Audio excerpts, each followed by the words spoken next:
In darkness, we can find fear. Through confronting darkness, we are confronting fear, and we can be free from it. If we escape the darkness, our fear will grow for what is in the darkness. In Dragon Rouge, a balance between dark and light, the creative and the destructive, is the goal. Welcome back, dear seekers of academic knowledge. In today's episode, we embark on a mesmerizing journey into the world of Dragon Rouge, a magical order that has captured the imagination of countless individuals across the globe. We'll explore the life of its enigmatic founder, Thomas Karlsson, and trace the order's fascinating evolution over time. With its rich blend of diverse magical practices, Dragon Rouge offers a unique path for those who dare to walk the left-hand path. So prepare yourself for an enthralling adventure into the realm of the Red Dragon, where chaos, cosmos, and self-deification converge. Before we dive in, I'd encourage you to support this project of delivering esoteric content based on peer-reviewed academic scholarship by joining my growing Patreon community, sending a one-off PayPal donation, joining memberships, super thanking me in the comments, or buying my merch. All links are in a pinned comment and in the info box. Let the symposium begin.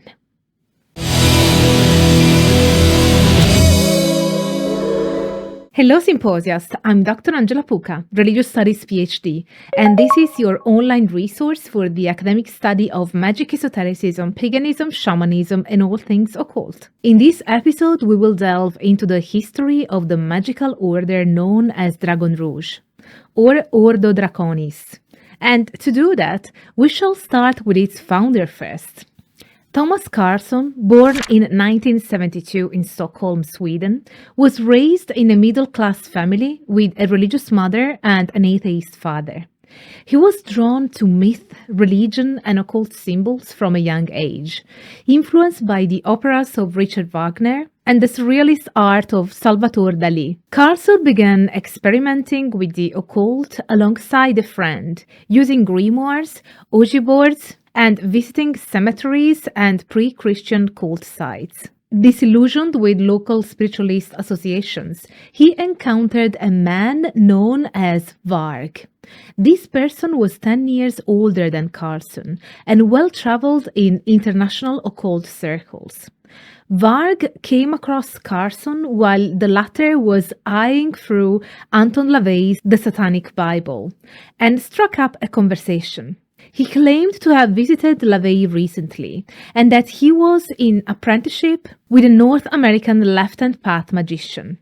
Karlsson, together with Varg and some schoolmates, started then an informal group to explore magic and the occult. As Karlsson immersed himself in the esoteric world of late 1980s Stockholm, he worked at esoteric workshops, attended shamanic and witches meetings, practiced yoga, and engaged with heavy metal Satanists and New Age consultants. He eventually connected with a Gothenburg-based group practicing Hasidic and Typhonian magic. This group of an older magician influenced Karlsson's ideas, provided him with important texts and artifacts, and encouraged him to start a magic order featuring the Red Dragon as its main symbol. The turning point for founding Dragon Rouge came during a trip to Morocco in 1989.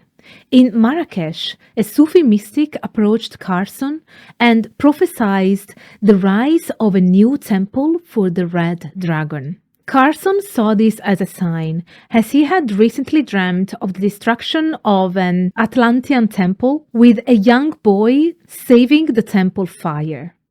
Upon returning to Sweden, Karlsson shared his experiences with his magic exploring peers and founded Dragon Rouge, focusing on an unprejudiced search for a darker spiritual ideology of the left-hand path. Kenneth Granholm points out that the narrative of prophetic declaration serves as an appeal to legitimacy through lineage. a common trope in occultist discourse. It highlights that this account is not solely a conscious attempt to provide legitimacy for Dragon Rouge, but also demonstrates the influence of earlier narratives.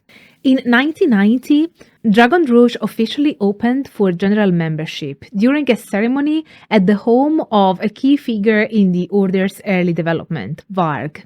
The Order initially held meetings in cemeteries, forests, and natural environments, focusing on practical magic rather than just theory.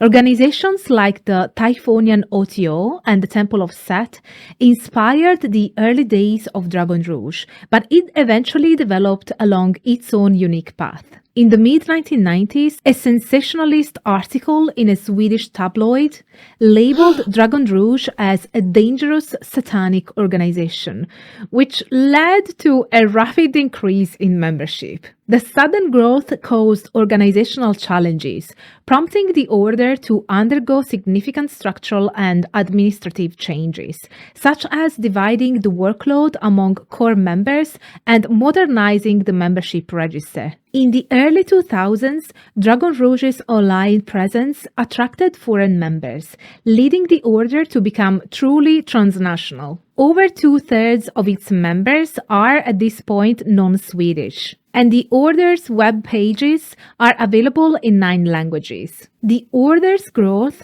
can also be attributed to the increasing number of book publications by its members, including Thomas Karlsson himself.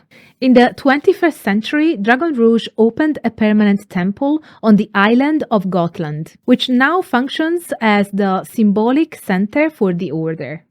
Annual meetings and week-long magical camps are held at this location, with spaces often reserved months in advance. Thomas Karlsson has also ventured into academia, earning a doctorate in the history of religions at Stockholm University. While he keeps his esoteric practice separate from his academic work, his scholarly background has fostered an atmosphere of inquiry and scholarly rigor within the order. In the Dragon Rouge worldview, the dichotomy of chaos and cosmos is central. Cosmos represents manifest structures like the physical world and the conscious mind, while chaos embodies a greater, more primordial source containing all possibilities of existence as unmanifested elements. The Dragon Rouge magician focuses on chaos, symbolized by the red dragon, representing an original and limitless force. The principle of the dragon chaos is found in various mythologies.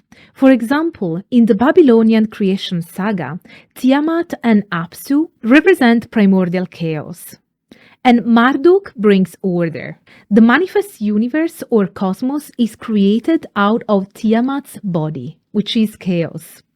This perspective applies to other primordial beasts, such as the biblical Leviathan, serpent, and Satan, all seen as representations of the dragon. These dragons embody immense power and potential, which magicians can harness.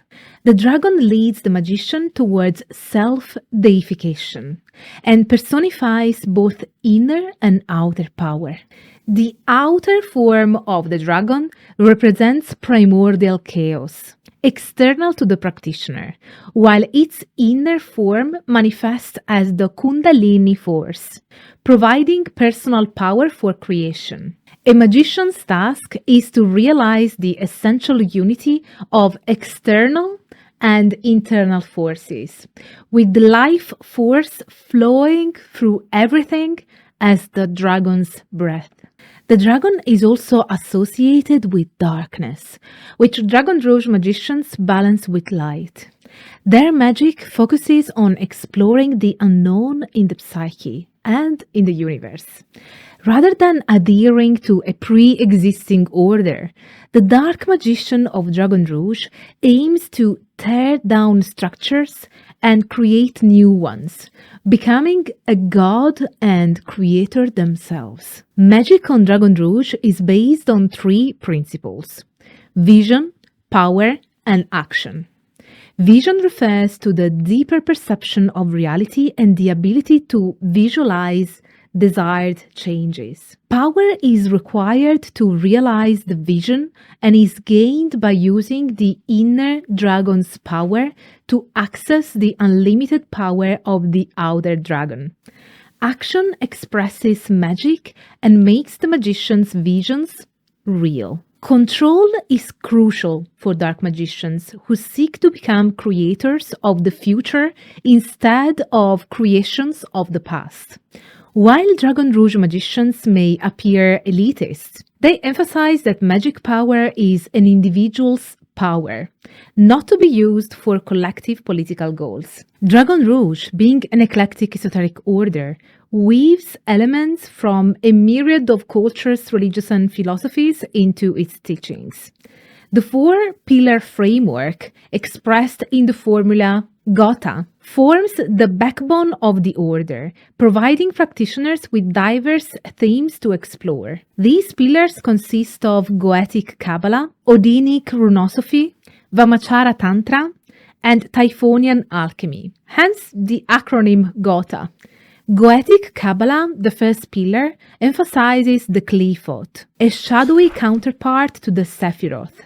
In Dragon Rouge's interpretation, the Qlīphot represents a path towards self-deification rather than returning to the Godhead. The order also draws inspiration from classic demonology and medieval grimoires, such as Le Dragon Rouge, the Grand Grimoire. Early influences on this pillar include Manly P. Hall, Helena Petrovna Blavatsky, Eliphas Levi, and Kenneth Grant, whose ideas of the Qlīphot have significantly impacted Dragon Rouge's approach. The second pillar, Odinic Runosophy, delves into the Nordic and Gothic tradition of initiation.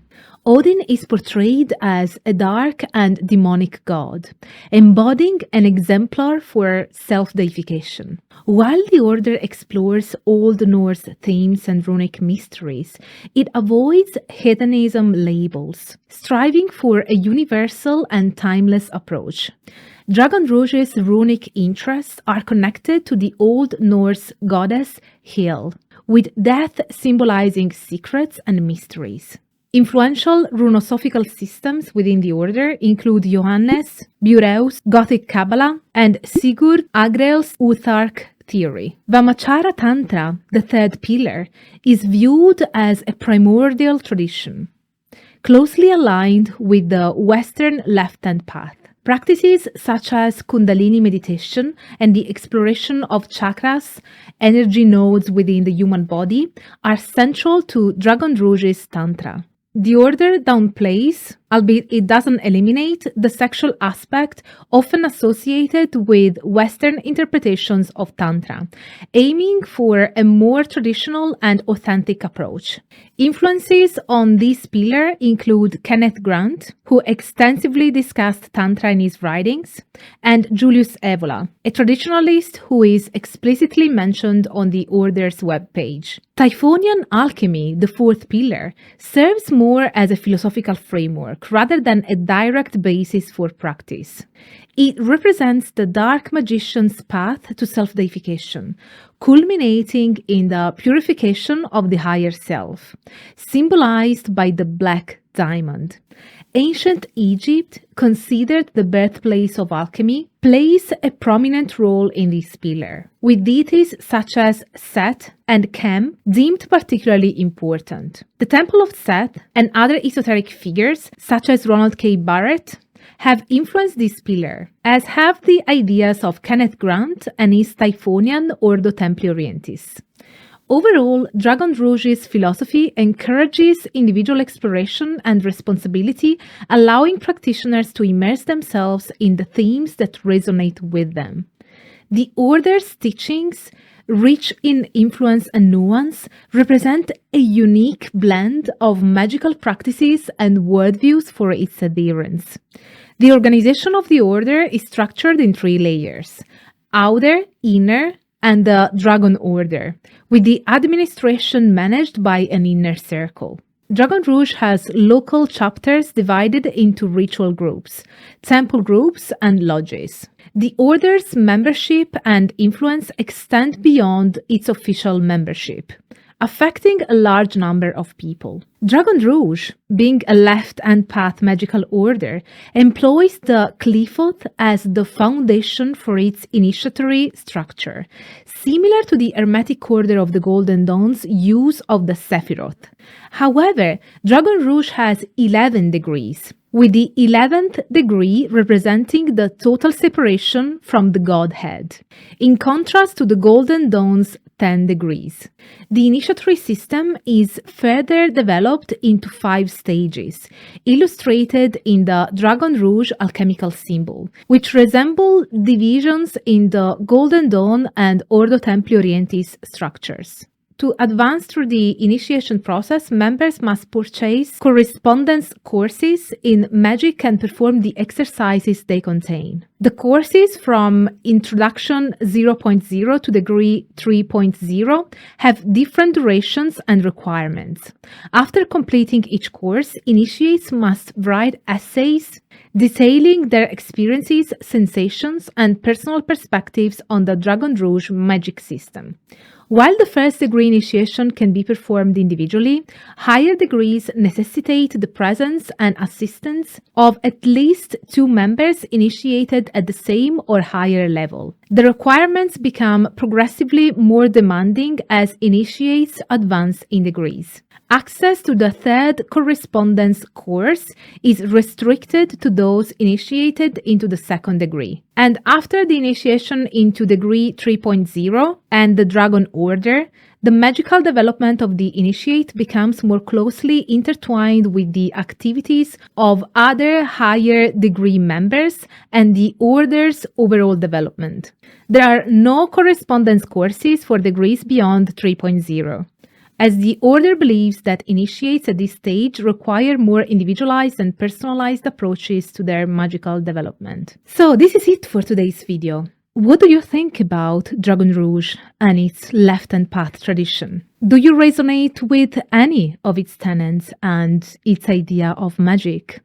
Let me know everything in the comments. You know that I love reading your thoughts. Also, Angela's Symposium is a crowdfunded project, so if you have the means and want to keep this project going, please consider supporting my work with a one-off PayPal donation by joining memberships, my growing inner symposium on Patreon, super thanking me in the comments, or buying my merch. Any type of help is deeply appreciated, and that includes you sharing my videos around, sharing the word about the symposium, and of course, don't forget to smash the like button if you have liked this video, which I hope you did.